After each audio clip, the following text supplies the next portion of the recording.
Olivier qui vient nous rejoindre toutes les 2 semaines. Et il y a 15 jours, vous nous aviez déjà parlé des problèmes d'érection, mon cher Olivier. On continue sur cette thématique-là et on s'intéresse plus particulièrement au traitement aujourd'hui. Oui, plus particulièrement au traitement.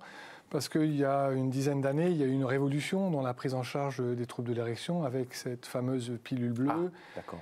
Et très souvent, quand on parle maintenant de l'érection, les gens disent, il y a un traitement, donc il y a une solution, donc on va prendre le traitement.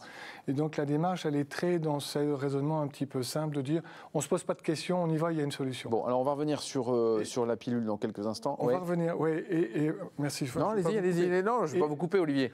C'est gentil.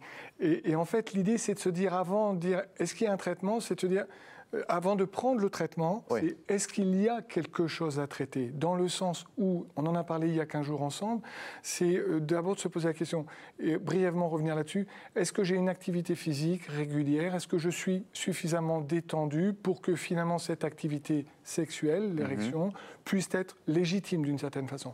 Quand je suis rincé, ça marche moins bien. Les bébés se font plus volontiers le week-end ou pendant les vacances que le lundi soir quand on a eu son inspecteur des impôts à déjeuner, quand on n'est pas détendu. Donc voilà. Donc ça, c'est quelque chose, quelle est ma forme physique? Une deuxième chose, c'est aussi, est-ce que je prends des médicaments? Est-ce qu'il y a des médicaments qui sont nouveaux, qui peuvent modifier mon état de forme? Et tout de suite, on pense à la tension artérielle.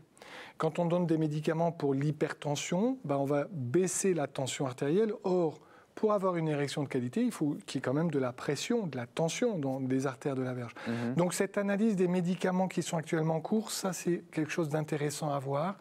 Et une dernière petite chose avant d'aborder plus particulièrement le traitement, c'est la notion de l'érection réflexe, ce phénomène totalement physiologique, naturel, dénué de toute arrière-pensée sexuelle qui est l'érection nocturne que les hommes peuvent avoir constatée le matin ou pendant la nuit. Ça, mécanique, ça, on va dire c'est mécanique. Voilà. Ça, c'est extrêmement important dans l'analyse, parce que quand on a des érections réflexes préservées, ça veut dire que, ouvrez les guillemets, comme vous l'avez dit Laurent, c'est que la mécanique fonctionne.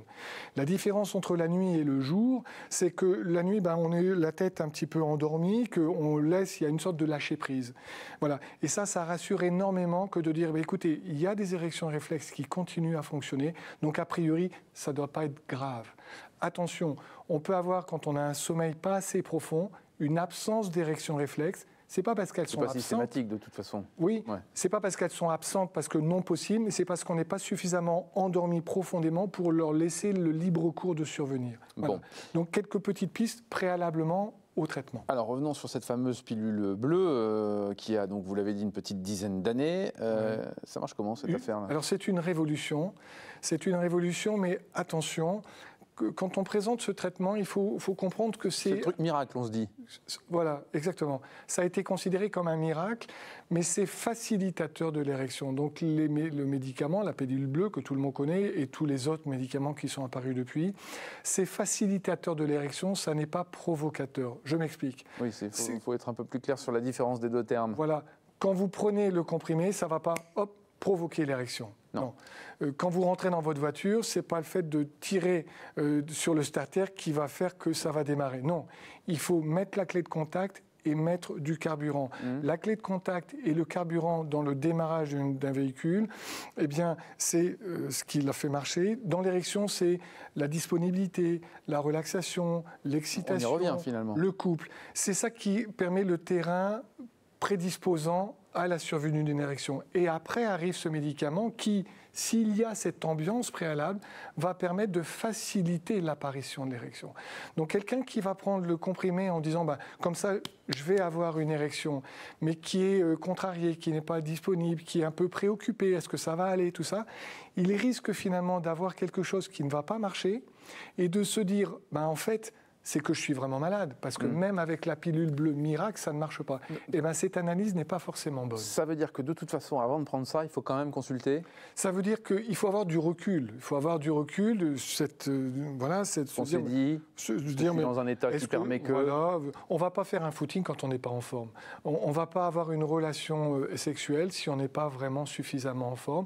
Et effectivement, d'avoir l'œil critique, l'écoute de son médecin peut aider dans la pertinence de la prescription de ce type de médicament. Parfois, c'est quand même un peu... Il y a des causes? C'est un peu grave? Alors oui, il y a aussi des traitements pour des causes organiques, c'est-à-dire des maladies qui peuvent provoquer des troubles de l'érection.